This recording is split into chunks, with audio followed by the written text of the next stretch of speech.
Existen documentales malos, de frentón, que son basura. Existen documentales decentes, documentales buenos que te hacen cuestionar las cosas. Pero de vez en cuando nos encontramos con joyitas como estas. Hola, ¿qué tal? Yo soy el profe. Y yo soy Don Yaco, y juntos somos seguidores de grandes documentales. Y estimado y maniático profesor, ¿de qué vamos a hablar el día de hoy?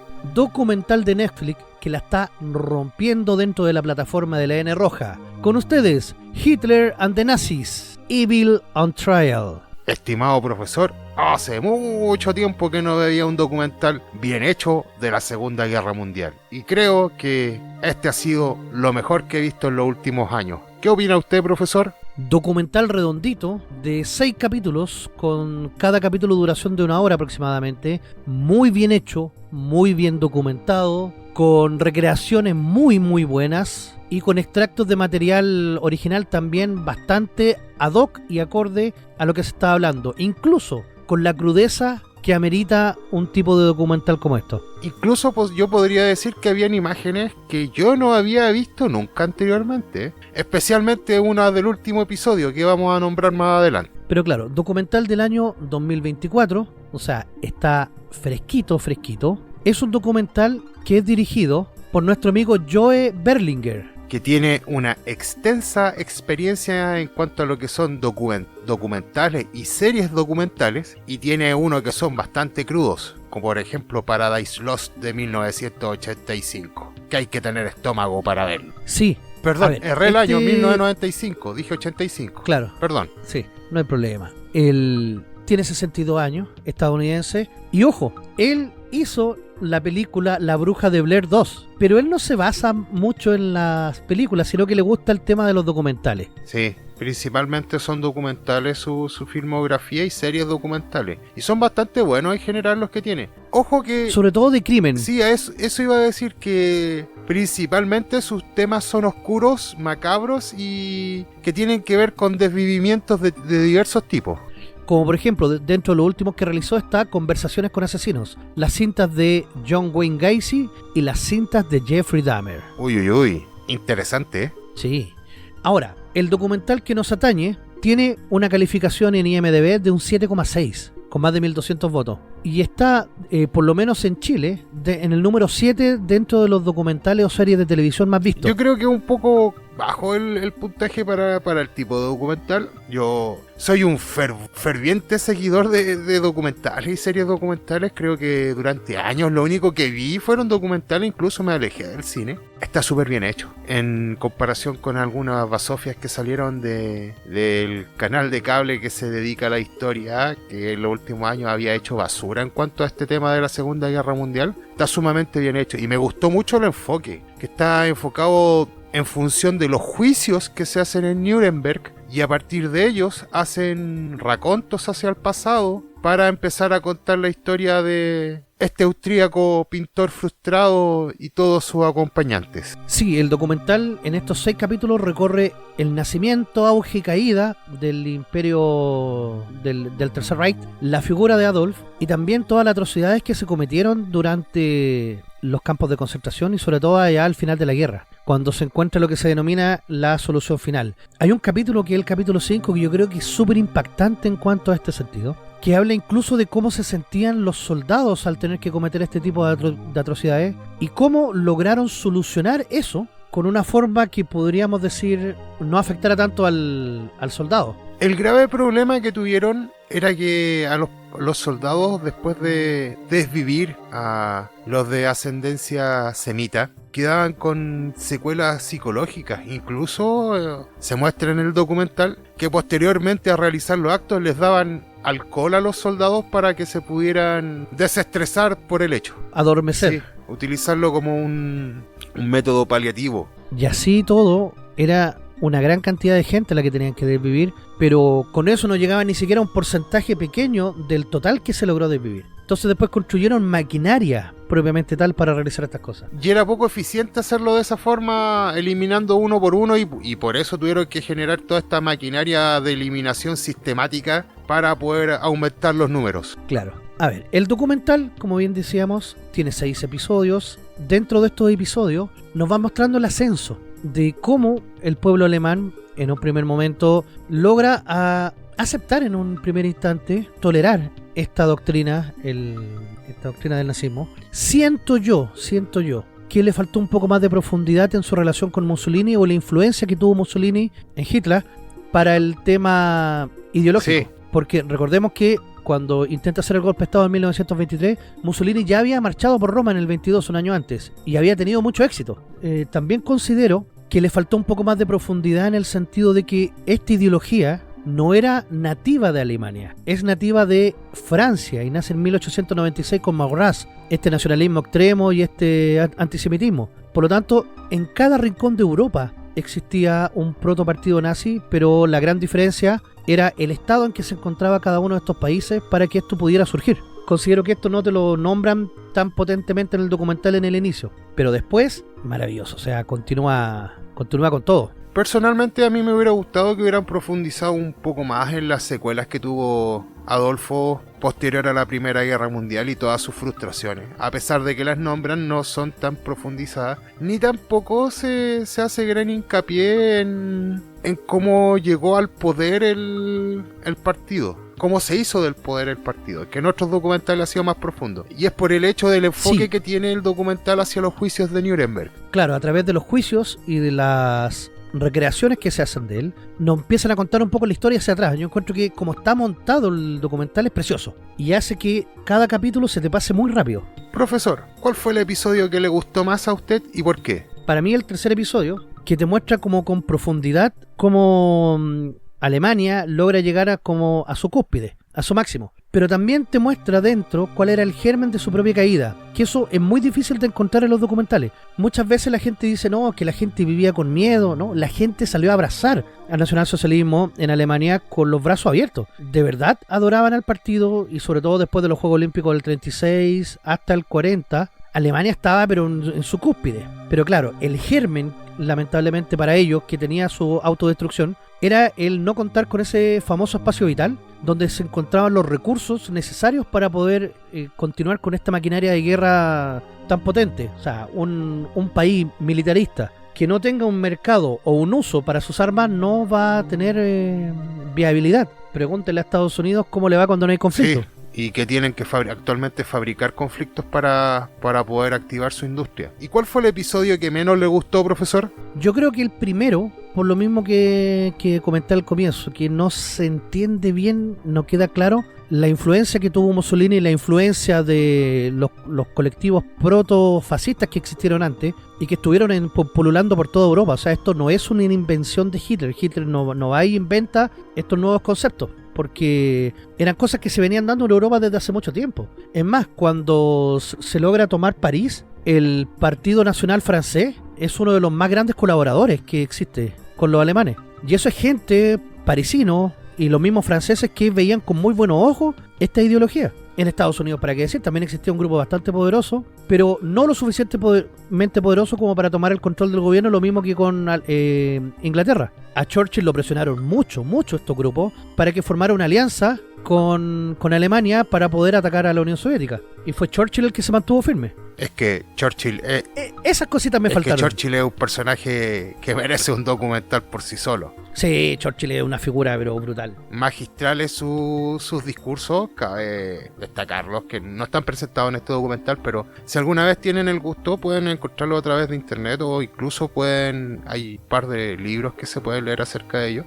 Sus discursos son magistrales. Churchill es uno de los personajes históricos que uno podría estudiar y analizar. Porque también aprende de sus errores. En la Primera Guerra Mundial se mandó condoro tras condoro. Y ojo que a pesar de que Stalin fue un personaje preponderante durante la Segunda Guerra Mundial, no lo encuentro tan importante políticamente como Churchill. Stalin tiene otra importancia. Fue el que ganó la guerra. Fue el que tomó Berlín. Sí, que tampoco te lo nombran en el documental, ojo. No le dan la importancia de la batalla de Berlín que tuvo para los soviéticos, la cantidad de bajas que tuvo el Ejército Rojo. El Frente Oriental fue el que tuvo mayor importancia durante la Segunda Guerra Mundial. Dentro de las batallas que existieron, la batalla de acorazados que se dio fue una de las más importantes del siglo XX, o en realidad fue la más importante del siglo XX. ¿Para qué decir la batalla de Stalingrado? que es donde comienza a caer la Alemania. Entonces tampoco se le dio un poquito la importancia necesaria a esa campaña. Se nombra, pero superficialmente. Claro, ¿y para qué decir? Que en ninguna parte en este documental tú vas a ni siquiera escuchar de que en Estados Unidos existieron campos de concentración, que en la Unión Soviética existieron campos de concentración. ¿Por qué no? Aquí estamos hablando del juicio de Nuremberg. Sí, pero es que el nombre del documental, pues, estimado profesor, lo otro se escapa a lo que trata el tema. Y don Jaco, adentrémonos un poquito en qué diablo fue el famoso juicio de Nuremberg.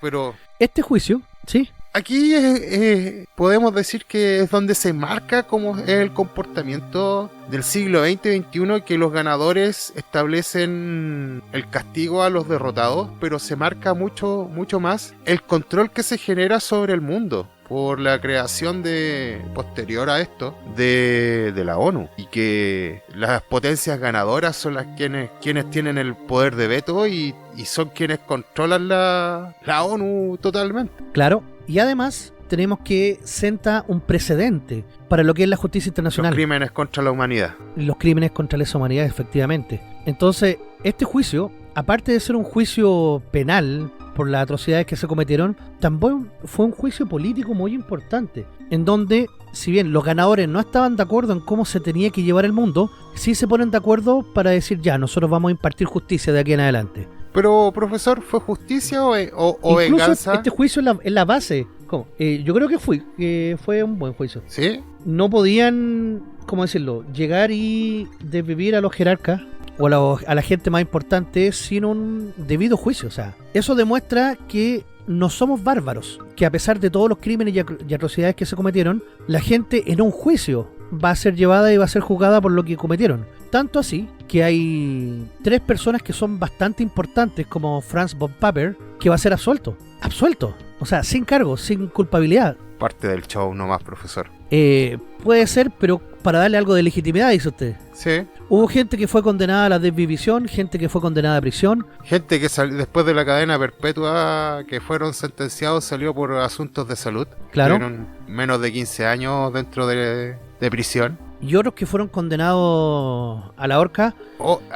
Algo me quiero detener en eso. ¿Sí? En ningún documental anterior había visto las ejecuciones como se muestran aquí. A pesar de que son pocos segundos, es la única vez que veo el proceso y cómo lo hacían, que es distinto a lo que yo me hubiera imaginado. Que aquí sí, los levantan, los jalan. Sí, yo pensé que habían sido desvividos por caída, como aquí se utiliza normalmente. No, aquí los jalan. Acá no. Ponen la cuerda y los jalan, los alzan. Yo creo que eso debe ser más chocante y cruel. Es que también es simbólico.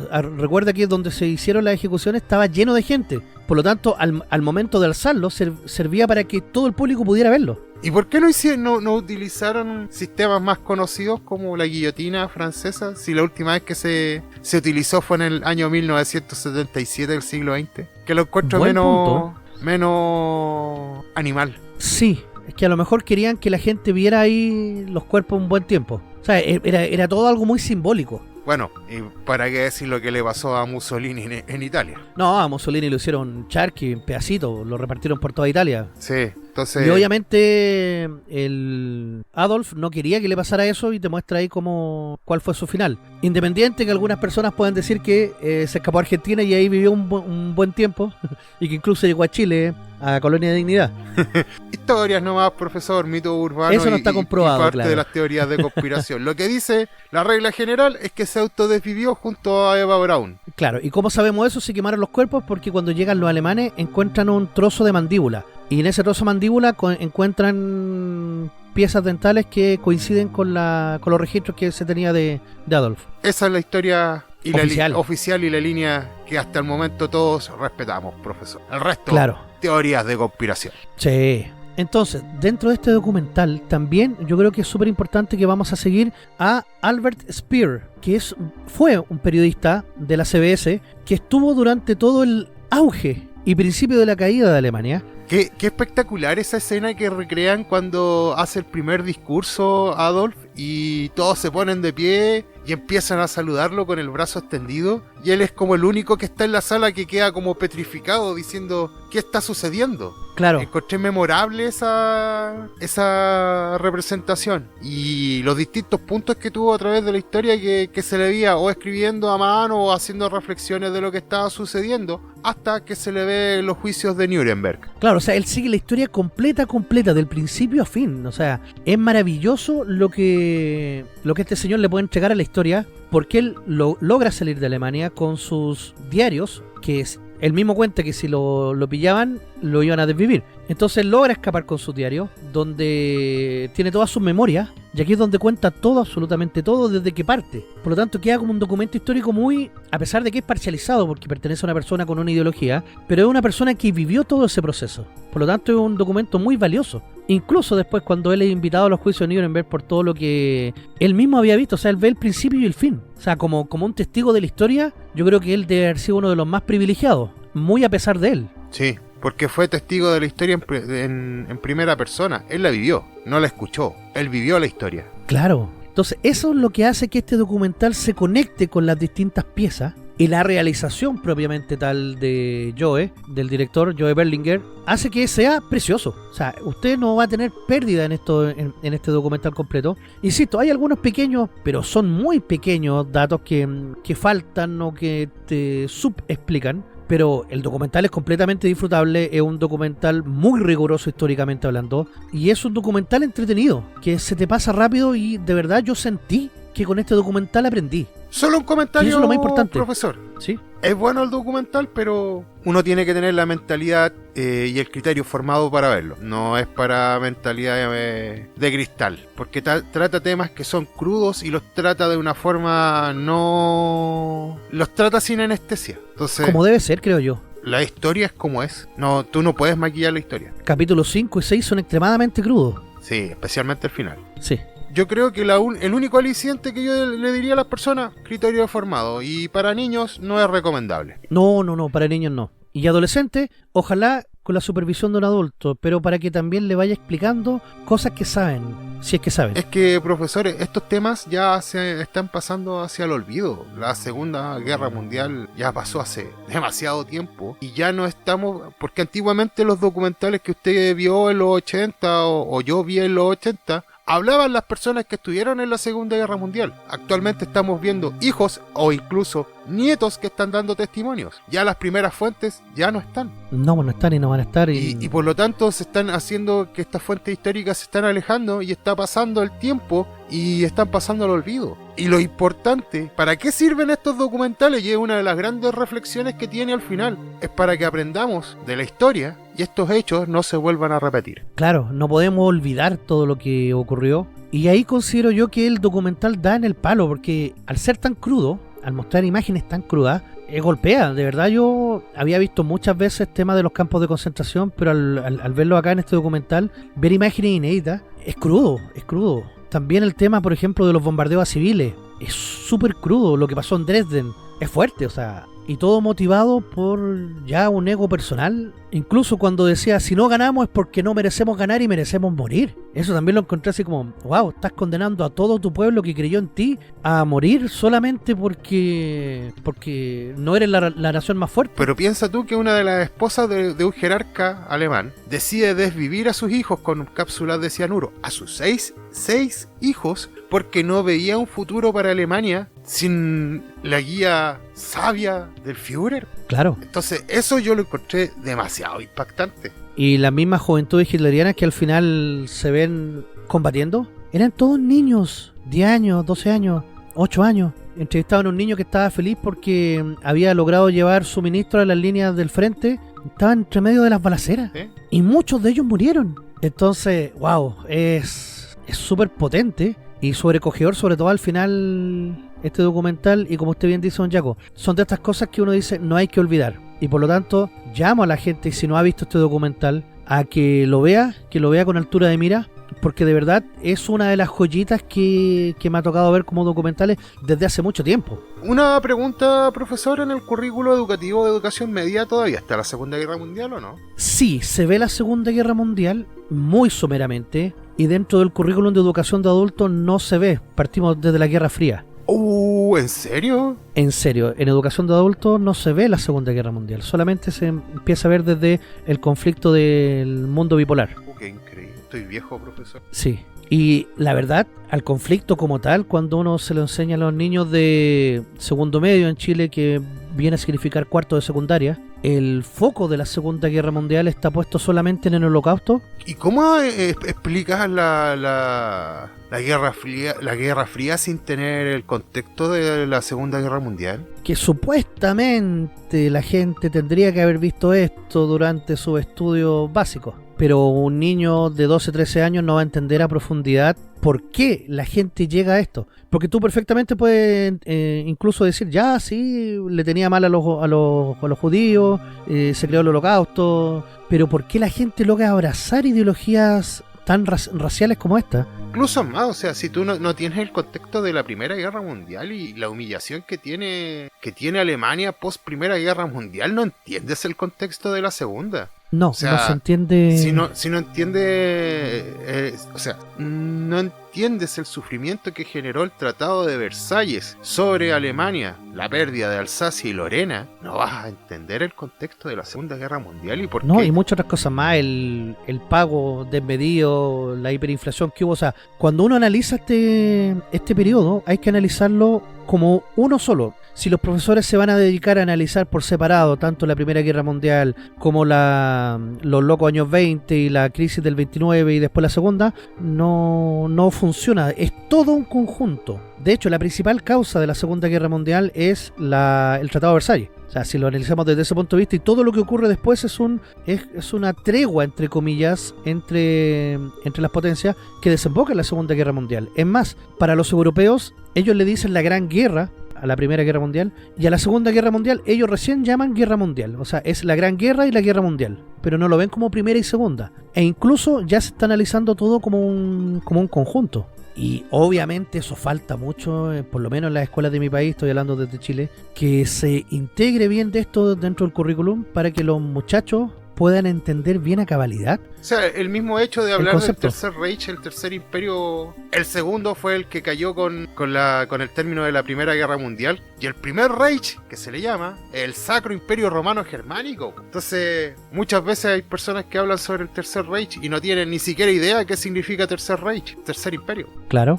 e incluso al final tenemos que Hitler pensaba que este Reich iba a durar 1000 años y ¿sí? Pero para eso necesitaba el concepto de su espacio vital, y ese espacio vital pasaba forzosamente por invadir otros países, los cuales quedarían como súbditos, y no en los mejores términos, la verdad. No, pero recuerde que Austria se entregó solita. Pero se consideraba que era parte del pueblo alemán, no como el caso de Polonia, por ejemplo. No tuvieron que disparar una bala por Austria. No, pero por eso le aguantaron las potencias, pero ya cuando invade Polonia. Pero ojo, ¿alguien le dijo algo a la Unión Soviética por invadir la otra mitad de Polonia? ¿No? Nada, vos, profesor, ¿qué le iban a decir? Esa es una de las ventajas de ganar una guerra, que tú puedes escribir la historia a tu conveniencia. Polonia fue el premio a repartir nada más. Claro. Don Jaco, para usted, lo bueno de este documental. Lo crudo que tiene. Es necesario para que las nuevas generaciones no olviden lo horrible que es la guerra. Lo malo. Me faltó un poco de profundidad al comienzo. Yo creo que era necesario ver las frustraciones que tenía don Adolfo por no haber quedado en la Escuela de Bellas Artes y otras cosas. O los sufrimientos que tuvo previo, que lo marcaron mucho. Se nombran, pero no se profundizan. Claro. ¿Y lo feo? O el final. Yo creo que faltó un poquito de más de explicación, algo que conversamos fuera de micrófono. Faltó decir, ¿y qué fue de esta persona? Que dan los resultados. Se va a cadena perpetua, pero no dicen qué fue de ellos. Sí, cuando murió, si salió libre o no. Sí. ¿Qué pasó con él después? Si pudo reintegrarse a la sociedad o no. Sí. Cosas así. ¿Su nota, don Jaco? Un 8, profesor. Para mí fue muy buen documental. Y para usted, profe, lo bueno. Lo bueno, el rigor histórico que tuvo. En muchos pasajes del documental el rigor histórico se siente y se agradece. Lo malo. Coincido con usted que al comienzo falta explicar un poco más las motivaciones, pero también la influencia que tuvo, por ejemplo, el fascismo italiano o la ideología de Maurras antes de que se formara propiamente tal el Partido Nacional Socialista. ¿Y lo feo? Las imágenes en los campos de concentración. Sí. Son crudas, son brutales. necesarias para que la gente entienda de verdad los horrores que ocurrieron y que todavía hay gente que está negando que esto ocurrió. Entonces, ahí están las pruebas, muchachos, están las pruebas. ¿Y su nota, profesor? Para mí este documental, primero, por ser documental y por lo bien logrado que está, para mí tiene un 8,5. Muy bien, profesor. Como siempre, tan corazón de abuelito.